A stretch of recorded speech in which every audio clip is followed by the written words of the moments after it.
ವಿಜ್ಞಾನ ವಿಷಯಕ್ಕೆ ಸಂಬಂಧಪಟ್ಟಂತಹ ಪ್ರಶ್ನೆಗಳು. ಮೊದಲನೇ ತಂಡ ಸಿ.ವಿ. ರಾಮನ್ ತಂಡಕ್ಕೆ ಮೊದಲನೇ ಪ್ರಶ್ನೆ ನೇರವಾದ ಪ್ರಶ್ನೆ ಇದೆ. ಸಸ್ಯದ ನಾರುಗಳನ್ನು ಯಾವ ಸಸ್ಯಗಳಿಂದ ಪಡೆಯಲಾಗುತ್ತದೆ? ಮೊದಲನೇ ಪ್ರಶ್ನೆ, ಸಸ್ಯದ ನಾರುಗಳನ್ನು ಯಾವ ಸಸ್ಯಗಳಿಂದ ಪಡೆಯಲಾಗುತ್ತದೆ? ನೇರವಾದ ಪ್ರಶ್ನೆ. ನಿಮ್ಮ ಟೈಮ್ ಸ್ಟಾರ್ಟ್ ಆಗೈತಿ, ನೀವು ಯೋಚನೆ ಮಾಡಿ ಡಿಸ್ಕಸ್ ಮಾಡಿ ಉತ್ತರ ಕೊಡಬೇಕು.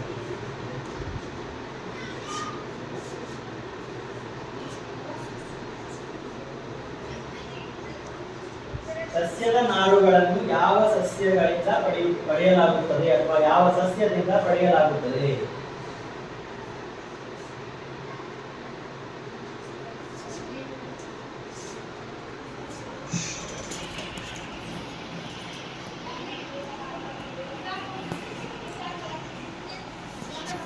ಟೈಮ್ ಆಗುತ್ತೆ.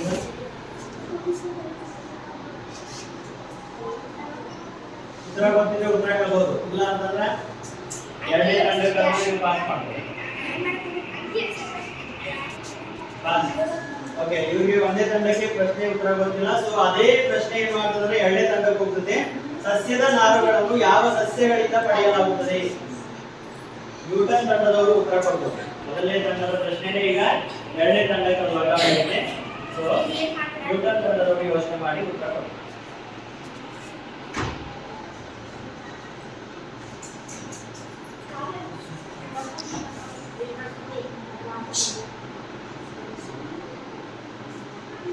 ಸಸ್ಯದ ನಾರುಗಳನ್ನು ಯಾವ ಸಸ್ಯದಿಂದ ಪಡೆಯಲಾಗುತ್ತದೆ?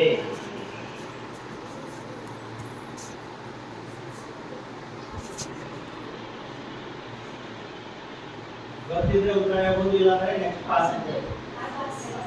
ಓಕೆ, ಎರಡನೇ ತಂಡಕ್ಕೂ ಈ ಉತ್ತರ ಗೊತ್ತಿಲ್ಲದೆ ಇರೋದ್ರಿಂದ ಇದೇ ಪ್ರಶ್ನೆ ಮೂರನೇ ತಂಡ ಅಬ್ದುಲ್ ಕಲಾಂ ತಂಡಕ್ಕೆ ಹೋಗುತ್ತೆ. ಸಸ್ಯದ ನಾರುಗಳನ್ನು ಯಾವ ಸಸ್ಯಗಳಿಂದ ಪಡೆಯಲಾಗುತ್ತದೆ? ಹತ್ತಿ ಸರಿಯಾದ ಉತ್ತರ. ಚಪ್ಪಾಳೆ. ಅಬ್ದುಲ್ ಕಲಾಂ ತಂಡಕ್ಕೆ 5 ಅಂಕಗಳು. ಸೆಣಬು ಮತ್ತು ಹತ್ತಿ ಎರಡು ಗೊತ್ತವೆ. ಹತ್ತಿ ಒಂದು ಹೇಳಿದ್ರು ಸರಿ ಅಥವಾ ಸೆಣಬು ಹೇಳಿದ್ರು ಸರಿ. Okay, so 5 marks Abdul Kalam ರಸಪ್ರಶ್ನೆ. ಓಕೆ, ಈಗ ಎರಡನೇ ತಂಡಕ್ಕೆ ನ್ಯೂಟನ್ ತಂಡಕ್ಕೆ ಎರಡನೇ ಪ್ರಶ್ನೆ ನೇರವಾದ ಪ್ರಶ್ನೆ. ಡಿ ವಿಟಮಿನ್ ಕೊರತೆಯಿಂದ ಬರುವ ರೋಗ ಯಾವುದು? ಡಿ ವಿಟಮಿನ್ ಕೊರತೆಯಿಂದ ಬರುವ ರೋಗ ಯಾವುದು?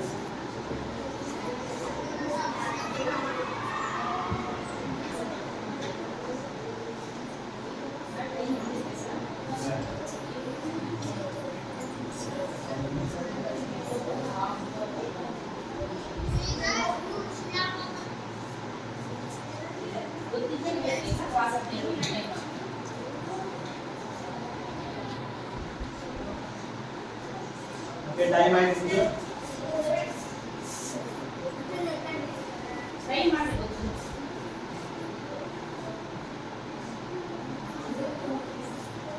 ಟೈಮ್ ಆಯ್ತಲ್ರಿ.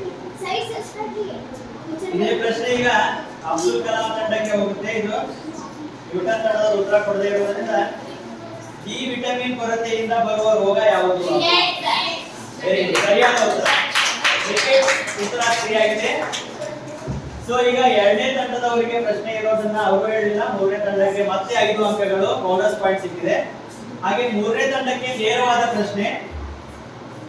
ತೂಗು ಬಿಟ್ಟ ದಂಡಕಾಂತವು ಯಾವಾಗಲೂ ಯಾವ ದಿಕ್ಕಿಗೆ ವಿಶ್ರಾಂತಿಸುತ್ತದೆ? ಉತ್ತರ ಮತ್ತು ದಕ್ಷಿಣ. ಸರಿಯಾಗಿದೆ ಉತ್ತರ. ಚಪ್ಪಾಳೆ. ಅಬ್ದುಲ್ ಕಲಾಂ ತಂಡಕ್ಕೆ ನೇರವಾಗಿ ಉತ್ತರವನ್ನ ಕೊಟ್ಟಿರೋದ್ರಿಂದ 10 ಅಂಕಗಳನ್ನ ಬರ್ತವೆ. ಜೊತೆಗೆ ನಾಲ್ಕನೇ ತಂಡ ಮೇರಿ ಕ್ಯೂರಿ ತಂಡಕ್ಕೆ ನೇರವಾದ ಪ್ರಶ್ನೆ. ನಮ್ಮ ದೇಹಕ್ಕೆ ಶಕ್ತಿಯನ್ನು ಒದಗಿಸುವ ಪೋಷಕಗಳು ಯಾವುವು? ಕಾರ್ಬೋಹೈಡ್ರೇಟ್. ಸರಿಯಾದ ಉತ್ತರ ಆಗಿದೆ. ಮೇರಿ ಕ್ಯೂರಿ ತಂಡಕ್ಕೆ ನೇರವಾಗಿ 10 ಅಂಕಗಳು. ಹಾಗೆ ಮುಂದಿನ ಪ್ರಶ್ನೆ 5ನೇ ತಂಡ ರಾಬರ್ಟ್ ಹುಕ್ ತಂಡಕ್ಕೆ ನೇರವಾದ ಪ್ರಶ್ನೆ. ವಿದ್ಯುತ್ ಕೋಶದ 2 ಅಗ್ರಗಳು ಯಾವುವು? ವಿದ್ಯುತ್ ಕೋಶದ 2 ಅಗ್ರಗಳು ಯಾವುವು? ನೇರವಾದ ಪ್ರಶ್ನೆ ರಾಬರ್ಟ್ ಹುಕ್ ತಂಡಕ್ಕಿದೆ.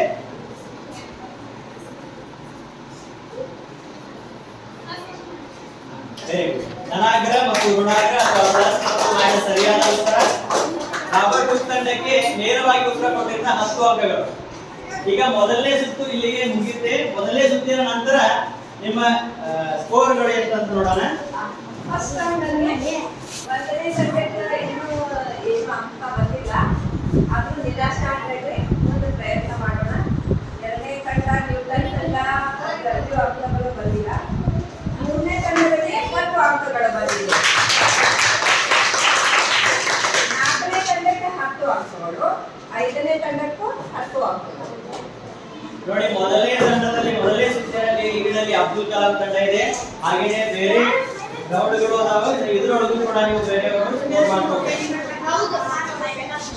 ಈಗ ಎರಡನೇ ಸುತ್ತಿಗೆ ಹೋಗೋಣ. ಅಲ್ಲಿ ಎರಡನೇ ರೌಂಡಿಗೆ ಎರಡನೇ ಸುತ್ತಿನಲ್ಲಿ ಈ ಒಂದು ವಿಜ್ಞಾನಕ್ಕೆ ಸಂಬಂಧಪಟ್ಟಂತಹ ಸರಿ ತಪ್ಪುಗಳನ್ನ ಗುರುತಿಸಿ, ಅಥವಾ ಸರಿ ಯಾವುದು ತಪ್ಪು ಯಾವುದನ್ನ ನೀವು ಹೇಳಬೇಕಾಗುತ್ತೆ. ಸರಿ ಇದ್ರೆ ಸರಿ, ತಪ್ಪು ಇದ್ರೆ ತಪ್ಪು ಅಂತ ನೇರವಾಗಿ ಉತ್ತರ ಕೊಡೋದು. ಮೊದಲನೇ ಪ್ರಶ್ನೆ ಸಿ ವಿ ರಾಮ ತಂಡಕ್ಕೆ. ಎರಡನೇ ಸುತ್ತಿನಲ್ಲಿ ಮೊದಲನೇ ಪ್ರಶ್ನೆ, ತಮ್ಮ ಮೂಲಕ ವಿದ್ಯುತ್ತನ್ನ ಹರಿಯಲು ಬಿಡುವ ಪದಾರ್ಥಗಳಿಗೆ ವಾಹಕಗಳು ಎನ್ನುವರು. ಸರಿನೋ ತಪ್ಪು?